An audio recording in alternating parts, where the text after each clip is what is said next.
जय हिंद दोस्तों, आज आपका स्वागत है हमारे YouTube channel smile point coaching में। जैसा कि हम बात कर रहे थे जैन धर्म के बारे में हमारा हो गया था।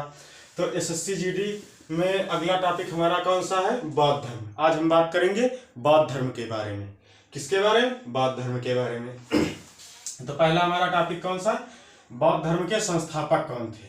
बौद्ध धर्म के संस्थापक। बौद्ध धर्म के संस्थापक बौद्ध धर्म के संस्थापक कौन थे? तो ये थे महात्मा बुद्ध। कौन? महात्मा बुद्ध। इन्हें क्या कहा जाता था? महात्मा बुद्ध को एशिया का ज्योतिपुंज भी कहते थे। क्या कहते थे? एशिया का ज्योतिपुंज। एशिया का ज्योतिपुंज भी कहा जाता था। इंग्लिश में लाइट ऑफ एशिया, या फिर एक चैप्टर है हाई स्कूल में 8th में, लाइट ऑफ एशिया।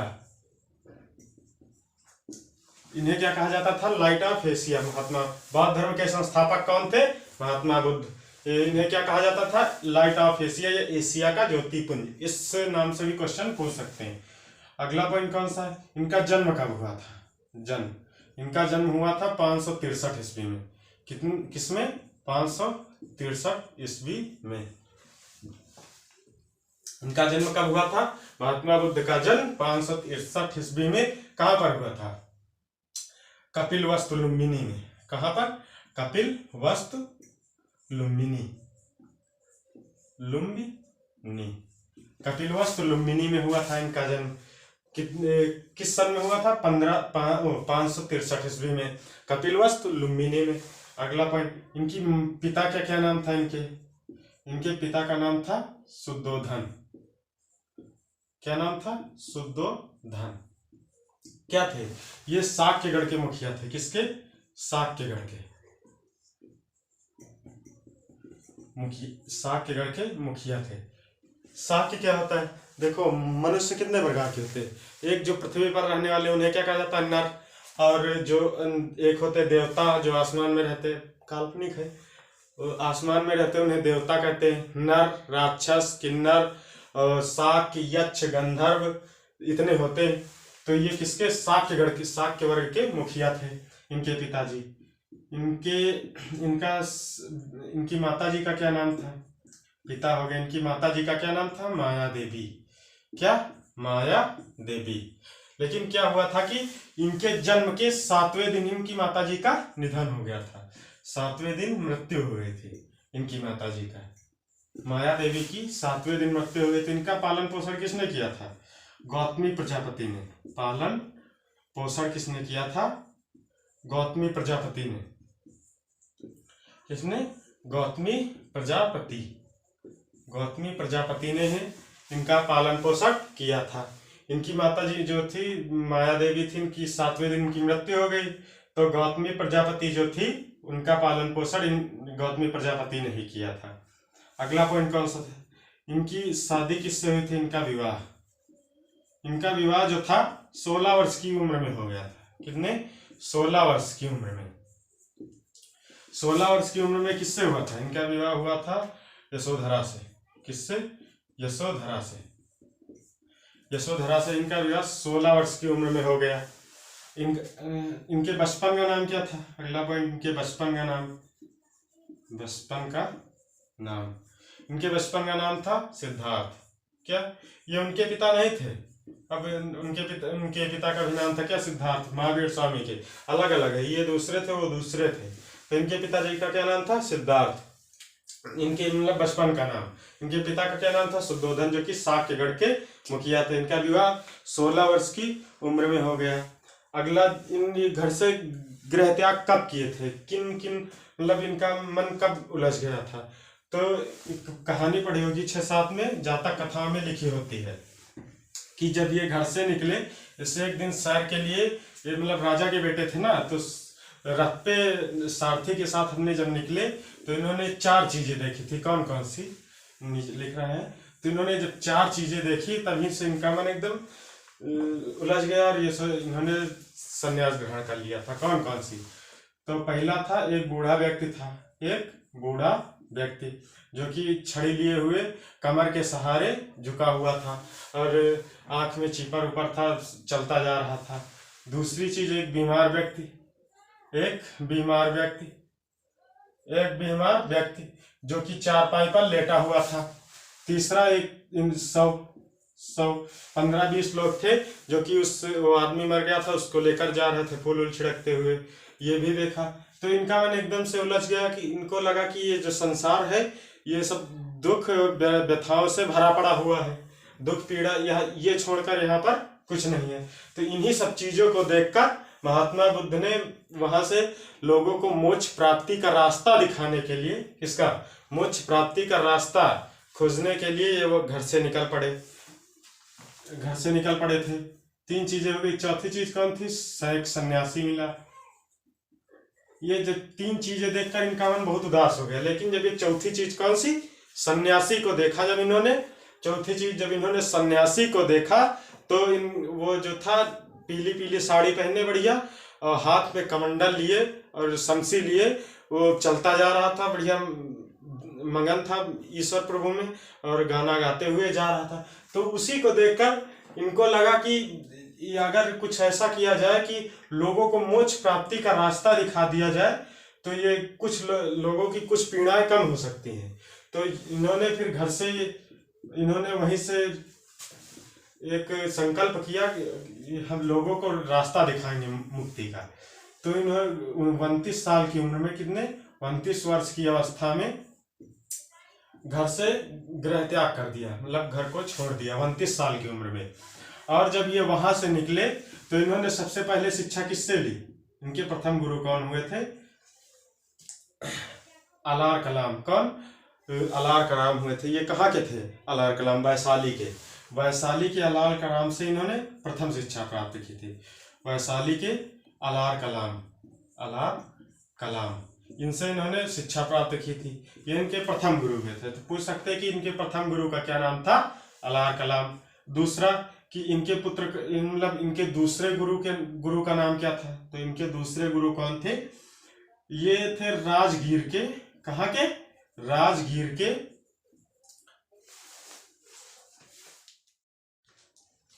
जय हिंद दोस्तों। लाइट चली जाने के कारण हमें यहाँ पर रोकना पड़ा था, दोबारा हम फिर वहीं से स्टार्ट कर रहे हैं। तो हमारा टॉपिक क्या था? बौद्ध धर्म। बौद्ध धर्म में पॉइंट कौन सा था? तीसरा, वैशाली के अलार, मतलब कि जो बौद्ध धर्म के संस्थापक थे, कौन? बौद्ध धर्म के संस्थापक थे महात्मा बुद्ध। तो महात्मा बुद्ध क्या हुआ था कि जब वो घर से एक दिन कपिलवस्तु मतलब जहाँ पर वो पैदा हुए थे, तो वहाँ की जब सैर करने निकले तो उन्हें 4 चीजें दिखाई दी थी, जिससे उनका मन व्यथित होकर सांसारिक मोहमाया से निकलने का मन कह रहा था। तो उन्होंने वहां से गृह त्याग कर दिया और घर से निकल पड़े ज्ञान प्राप्त करने के लिए और मोक्ष प्राप्ति का लोगों को रास्ता दिखाने के लिए घर से निकल पड़े। कि अब लोग, क्योंकि उनका मानना था कि जो ये संसार है वो दुखों से भरा हुआ है। किससे? दुखों से। तो उन्होंने 4 चीजें कौन कौन सी देखे थे? एक बूढ़ा व्यक्ति, और दूसरा एक बीमार व्यक्ति, एक शव देखा था, एक सन्यासी, और इतनी 4 चीजें देखी थी। अगला पॉइंट हमारा कौन सा था? कि 29 वर्ष की अवस्था में उन्होंने गृह त्याग कर दिया था। क्या? गृह त्याग कर दिया था 29 वर्ष की अवस्था में। जब गृह त्याग किया, घर से निकले, तो उन्होंने शिक्षा ग्रहण की। घर से निकलने के बाद उन्होंने शिक्षा ग्रहण की। तो उनके सबसे पहले गुरु कौन हुए थे? वैशाली के अलार कलाम। वैशाली शहर के अलार कलाम जो थे उनके पहले गुरु हुए थे। कौन? अलार कलाम। उसके बाद जब उनके अलार कलाम से शिक्षा लेने के बाद जब वो आगे बढ़े तो उन्होंने अपने दूसरे गुरु को बनाया। कौन? राजगीर के थे। दूसरे गुरु का क्या नाम था? रुद्र कराम पुत्र। कौन थे? रुद्र कराम पुत्र। ये उनके दूसरे गुरु हुए। कौन? रुद्र कराम पुत्र।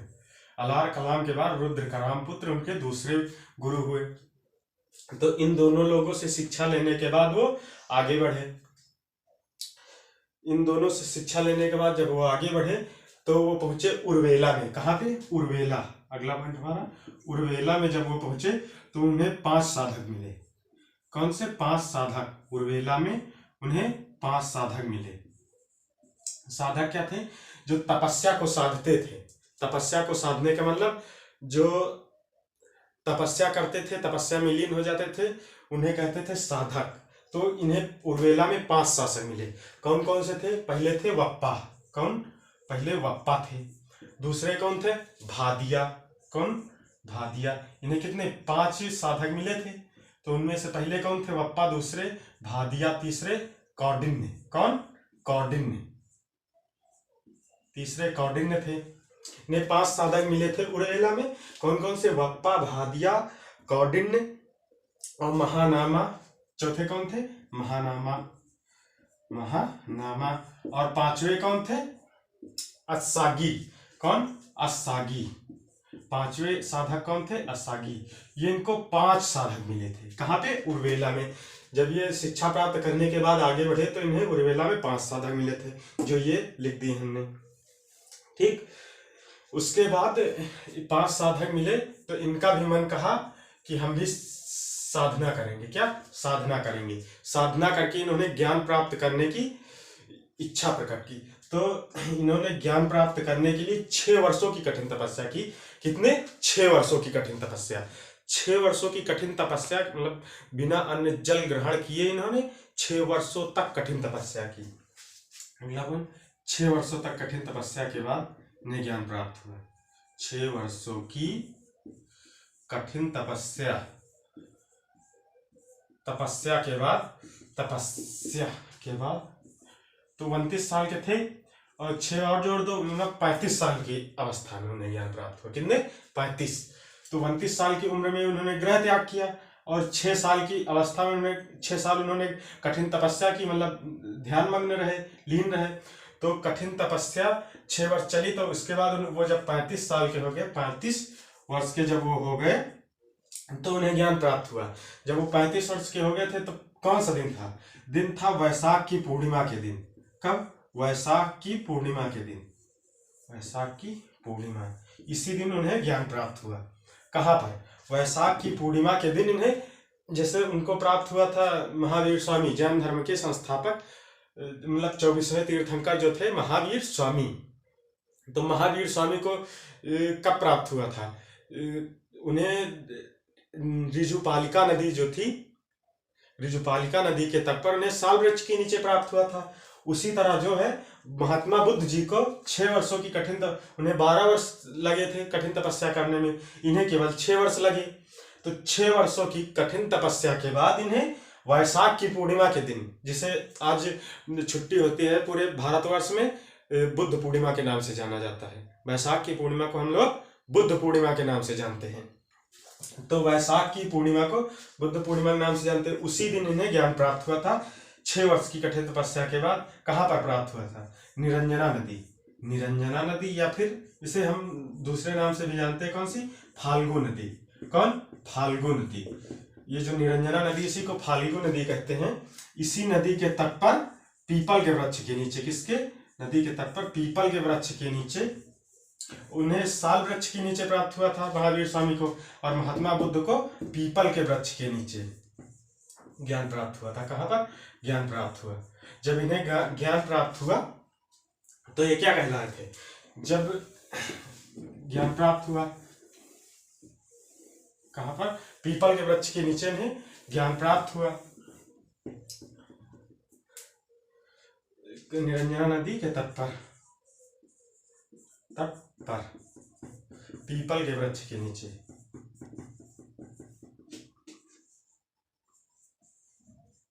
पीपल के वृक्ष के नीचे इन्हें ज्ञान प्राप्त हुआ। ज्ञान प्राप्त करने से पहले इन्हें क्या कहा जाता? सिद्धार्थ। जब तक इन्हें ज्ञान प्राप्त नहीं हुआ तब ले इन्हें सिद्धार्थ कहा गया। जब इन्हें ज्ञान प्राप्त हो गया उसके बाद इनका नाम बुद्ध पड़ गया। कौन? महात्मा बुद्ध। महात्मा बुद्ध के नाम से इन्हें जाना जाने लगा। ज्ञान प्राप्ति के बाद इन्हें महात्मा बुद्ध के नाम से जानते हैं। ज्ञान प्राप्ति के बाद इन्हें महात्मा बुद्ध के नाम से जाना जाता है। उससे पहले इनका क्या नाम था? सिद्धार्थ। ज्ञान प्राप्त कर लिया। उसके बाद इन्होंने सबसे पहले अपना उपदेश कहाँ दिया था? सारनाथ में। सबसे पहला उपदेश सारनाथ में दिया। कहां पर? सारनाथ में। सबसे पहला उपदेश सारनाथ। सारनाथ कहाँ? सारनाथ के ऋषिपत्तम में। कहां पर? ऋषिपत्तम। पत्तम, यहाँ पर इन्होंने अपना सबसे पहला उपदेश दिया था। और जो सबसे पहला उपदेश दिया था उसकी भाषा क्या थी? जैसे उन्होंने, महावीर स्वामी ने अपने सबसे पहला उपदेश किस भाषा में दिया था? कमेंट में बताइएगा। तो उसी तरह इन्होंने सबसे पहला उपदेश अपना पाली भाषा में दिया था। जनसाधारण भाषा थी ये उस वक्त। कौन सी? पाली भाषा। पाली भाषा इसलिए ये उस वक्त जनसाधारण थी, लोग इसका अक्सर यूज किया करते थे। जनसाधारण भाषा में इन्होंने अपने सबसे पहला उपदेश दिया पाली भाषा में। कहां पर? सारनाथ में। इन्होंने और कौन कौन से राज्यों में अपना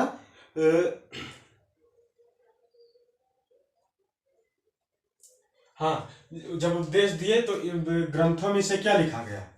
ग्रंथों में इनके उपदेश देने को ग्रंथों में क्या लिखा गया? धर्मचक्र प्रवर्तन। धर्मचक्र प्रवर्तन। प्रवर्तन, क्योंकि यहां से एक धर्म और उत्पन्न हुआ था। कौन सा? बौद्ध धर्म। तो इसे क्या कहा गया? धर्मचक्र प्रवर्तन। जब सबसे पहला जब इन्होंने अपना उपदेश सारनाथ में दिया तो इसे ग्रंथों में क्या कहा गया? ग्रंथों में इसे धर्मचक्र परिवर्तन कहा गया, प्रवर्तन। और इन्होंने और कौन कौन से शहर में या फिर जगह पर वो दिया था उपदेश? तो आगे है, बुद्ध ने अपने उपदेश जनसाधारण भाषा पाली में दिया। ठीक, ये पॉइंट हो गया। अगला पॉइंट है, अगला, हाँ, किस शहर में दिया था? तीसरा पॉइंट है। तो इन्होंने कौशाम्बी में दिया। कौशाम्बी में भी दिया। कौशल प्रदेश में दिया। कौशल प्रदेश जानते हो? जहाँ की सीता जी है। ये कहाँ पर? ये शायद नेपाल में पड़ता है कौशल प्रदेश। यहाँ की सीता जी थी, राम जी की ससुराल है भैया कौशल प्रदेश। तो कौशल प्रदेश में इन्होंने अपना पहला, कौशल प्रदेश में भी अपना दिया कौशाम्बी, कौशल और वैशाली एवं अन्य राज्यों में दिया। वैशाली और भी कई राज्य थे जहां पर इन्होंने अपना उपदेश दिया। तो कौशाम्बी, कौशल और वैशाली, इन राज्यों में अपना उपदेश दिया।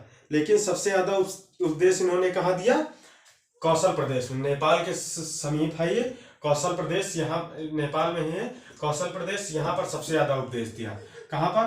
कौशल के श्रावस्ती में। कहाँ पर? कौशल के श्रावस्ती में सबसे ज्यादा। ये भी पूछ सकते हैं क्वेश्चन, इस तरह भी बन सकता है कि ये बताइए कि महात्मा बुद्ध ने सबसे ज्यादा अपने उपदेश किस शहर में दिए? तो कौशल में। या फिर कौशल की जगह पर यह भी हो सकता है श्रावस्ती। तो आप श्रावस्ती पे टिक कर देंगे। ठीक, तो सबसे ज्यादा उपदेश कहां पर दिए? श्रावस्ती में। ये 3 पॉइंट हो गया। चौथा पॉइंट कौन सा है कि बुद्ध की मृत्यु कब हुई थी? बुद्ध, अगला, इनकी मृत्यु, सीधा जा इनकी मृत्यु पर। इनकी मृत्यु 80 वर्ष की अवस्था में हुई थी। कितने साल की? 80 वर्ष की अवस्था में हुई थी। कितने? 483 ईस्वी में। 483 ईस्वी में हुई थी इनकी मृत्यु।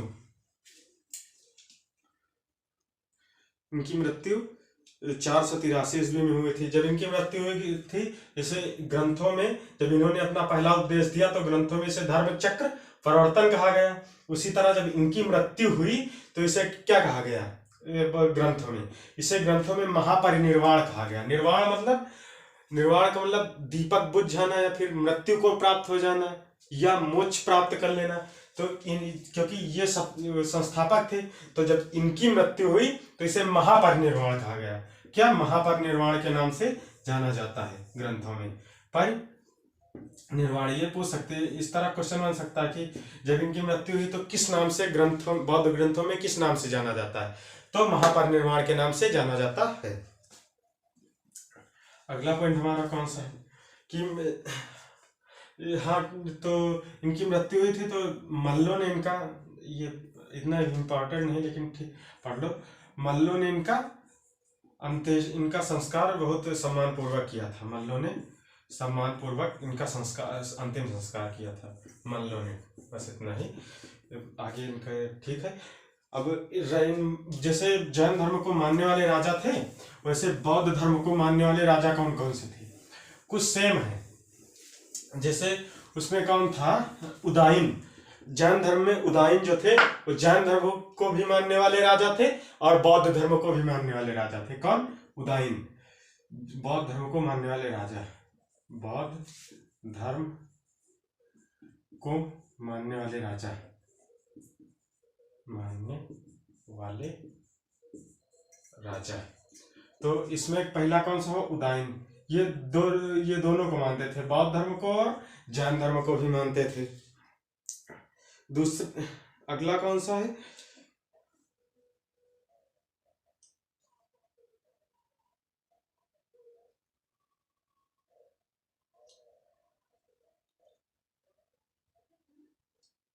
ठीक, उदाइन बौद्ध धर्म को भी मानते थे, जैन धर्म को भी मानते थे। अगला प्रसेनसित, अगले राजा प्रसेनसित थे जो बौद्ध धर्म को मानते थे, प्रसेनसित। उसके बाद बिंबिसार, ये बिंबिसार राजा भी थे। इसके जब धर्म खत्म हो जाएगा हमारा, बिंबिसार, जब हमारा धर्म खत्म हो जाएगा तो आगे हम राजा पढ़ेंगे, मुगल शासक और जितने भी शासक हैं, जितने भी वंश हुए, उसके बाद हमारा अगला टॉपिक यही रहेगा। धर्म समाप्त होने के बाद, धर्म समाप्त हो जाए, दूसरा धर्म है, इसके बाद 5 धर्म और पढ़ लेंगे। उसके बाद हम राजा वंश के बारे में, वंशावली के बारे में अध्ययन करेंगे। तो हमारा प्रशंसित, बिंबिसार, ये 3 थे जो बौद्ध धर्म को मानने वाले राजा थे। इनकी जो तिथि, महात्मा बुद्ध की जो तिथि है, भारत के अनुसार निर्धारित नहीं किया गया कि कब ये इनकी मृत्यु हुई थी, कब इनका जन्म हुआ था। इसका निर्धारण जो है चीनी परंपरा के अनुसार किया गया। किसके? चीनी परंपरा के अनुसार। परंपरा जो कैंटोन थी, कैंटोन परंपरा जो चीन की थी, उसी के अनुसार इनकी मृत्यु और जन्म का निर्धारण किया गया। इनकी मृत्यु व जन्म का निर्धारण किया गया, जन्म का निर्धारण किया गया चीनी परंपरा कैंटोन के अनुसार। ठीक, अगला पॉइंट हमारा कौन सा है कि कुछ चीजें ना इसमें भी सेम है, उसमें भी सेम है। जैसे उसमें जैन धर्म में था कि एक पॉइंट सेम है कि उसमें वो ईश्वर में विश्वास नहीं करते थे जैन धर्म वाले लोग। उसी तरह बौद्ध धर्म भी ईश्वर में विश्वास नहीं रखता, अनीश्वरवादी, अनीश्वरवादी और निश्वरवादी। दूसरा ये आत्मा में विश्वास रखता जो जैन धर्म करता है। जैन धर्म भी आत्मा में विश्वास रखता है। किसमें? आत्मा में विश्वास करता है। और ये भी अनीश्वरवादी है और आत्मा में विश्वास करता है। जैसे उसमें पुनर्जन्म और कर्मवाद की मान्यता है, तो इसमें केवल पुनर्जन्म की मान्यता। किसकी? पुनर्जन्म की। आत्मा में विश्वास, अनीश्वरवादी है ये, और पुनर्जन्म में मान्यता भी रखता है बौद्ध धर्म, पुनर्जन्म में मान्यता। तो ये कुछ चीजें सेम हो गई। और बौद्ध धर्म के बारे में हमें कहाँ कहाँ से ज्ञान प्राप्त होता है? 3 चीजें थी, 3 पुस्तक थे बौद्ध धर्म के बारे में। हमें बौद्ध धर्म के बारे में हमें 3 चीजों से प्राप्त होती है। कौन कौन सी? विनय पिटक, एक है विनय पिटक, विनय पिटक। यहाँ से भी हमें बौद्ध धर्म के बारे में ज्यादा जानकारी प्राप्त होती है। कहाँ से? विनय पिटक से बौद्ध धर्म के बारे में ज्यादा जानकारी प्राप्त होती है। ये आगे सूत्र पिटक और अभिधम्म पिटक। कहाँ? सूत्र पिटक। यहाँ ये मतलब तीनों से हमें अधिक जानकारी प्राप्त होती है बौद्ध धर्म के बारे में। सूत्र पिटक और अगला अभिदम्भक पिटक। ये 3 चीजों से हमें अधिक जानकारी प्राप्त होती है। इन तीनों को हम क्या कहते हैं? त्रिपिटक, त्रिपिटक। इन तीनों चीजों को हम त्रिपिटक भी कहते हैं। इन त्रिपिटक से हमें बौद्ध धर्म के बारे में ज्यादा से ज्यादा जानकारी प्राप्त होती है। और महापरिनिर्वाण, इनको जब इनकी मृत्यु हुई थी बौद्ध महात्मा बुद्ध की, तो महापरिनिर्वाण कहा गया था। तो इसमें निर्वाण किसे कहते हैं? तृष्णा का कम हो जाना। निर्वाण किसे कहा गया? इसमें तृष्णा का कम होना। तृष्णा मतलब इच्छाओं का कम होना। जैसे इच्छाएं कब कम होती है हमारे लोगों के जीवन में? इच्छाएं हमारे लोगों के जीवन में बुढ़ापे में जलकर समाप्त होती है। कब? बुढ़ापे में जाकर समाप्त होती। जब तक हम 50 साल की उम्र तक रहते तब तक कुछ ना कुछ हमारी इच्छा रहती। जैसे 15 साल के हुए तो हमारी इच्छा रहेगी साइकिल से चल रहे हैं, पैदल चल रहे हैं तो मन होगा साइकिल हो जाती तो अच्छा रहता। फिर मन होता कि हमारे साइकिल पा गए, भगवान दे दिए, तो मन करता है कि हमारे पास मोटरसाइकिल हो जाती तब अच्छा रहता। जब मोटरसाइकिल से चलने लगे तो इच्छा होती है अरे 4 महीने बाद हम वो निकलवा लेंगे, एक कार निकलवा लेंगे, चाहे फाइनेंसर निकलवा लें।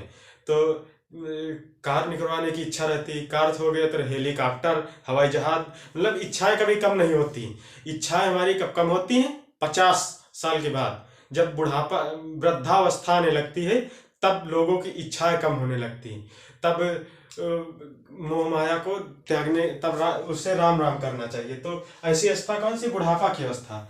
तो उससे ही निर्वाण कहा गया बौद्ध धर्म में। बौद्ध धर्म में क्या कहा गया? निर्वाण ही कहा गया। और हाँ, महात्मा बुद्ध हम पहले ही बता चुके हैं, जैसे कि महात्मा बुद्ध क्या बोले थे कि ये संसार जो है दुखों से भरा हुआ है, क्योंकि जब 4 चीजें देखी तो उन्हें लगा ये संसार दुख से भरा हुआ है। ठीक, अगला पॉइंट हमारा कौन सा है कि जैसे जैन धर्म 2 भागों में बटा हुआ था, कौन कौन से? कमेंट में बताइएगा। जैन धर्म कितने भागों में बटा हुआ, कौन कौन से? कमेंट में बताइएगा। ठीक, बौद्ध धर्म के 2 पार्ट थे। बौद्ध धर्म महात्मा बुद्ध को मानने वाले 2 अनुयायी थे। कौन कौन से थे? एक थे दूसरे थे उपासक, पहले थे भिक्षुक। उपासक और भिक्षुक, ये 2 मतों में बटा हुआ था। भिक्षुक और उपासक 2 थे। बौद्ध धर्म को मानने वाले 2 थे, भिक्षुक और उपासक। भिक्षुक कौन थे? जो कि गृहस्थ जीवन को त्याग कर, गृह त्याग करके वो सन्यासी का जीवन धारण करके भीख मांग के जो बौद्ध धर्म का प्रचार करते थे, वो थे भिक्षुक। कौन? गृहस्थ जीवन को त्याग कर बौद्ध धर्म का प्रचार करने वाले, गृहस्थ जीवन को त्याग कर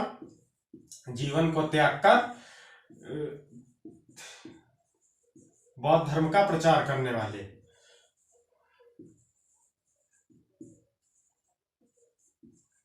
बौद्ध धर्म का प्रचार करने वाले जो थे, उन्हें भिक्षुक कहा जाता था।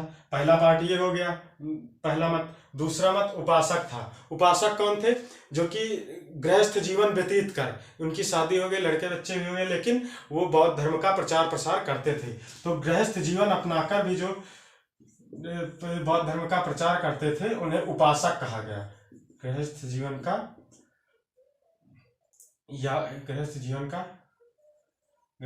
में रहकर बौद्ध धर्म का प्रचार करने वाले लोगों को उपासक